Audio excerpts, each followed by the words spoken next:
有民眾去買代替的便當啊，伊買這個鹹水雞的便當，在掀開一個菜卡，唔捌看過，這長差不多5塊這麼大，看甲詳細，哎呦，這是一隻菜蟲啊，差一點仔食落去。代替公司啊，感覺真歹勢，馬上來品管檢查，希望會當甲這個民眾聯絡啊，來做一個彌補。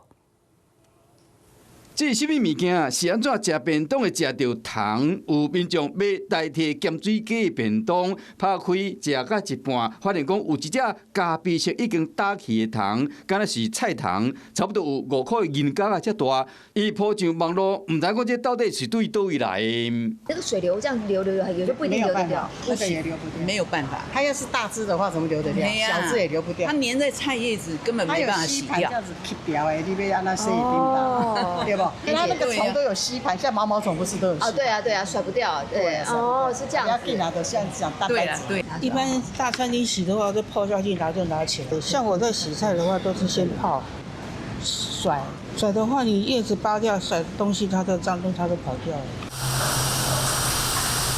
有人認為講可能是洗菜時，雖然講有水滴沖，也毋過這個菜蟲就是唔願走，才會倒咧落油鼎。代替台北產業分處嘛親身留言向這位鄉親會失禮，表示講隨啟動供應商這個改善機制，並且要求灶卡要嚴格品管。歡迎這位鄉親卡專線電話，希望講有這個機會會失禮加彌補。畢竟食便當看到遮大尾的菜蟲，恐驚便當嘛食袂落去啊。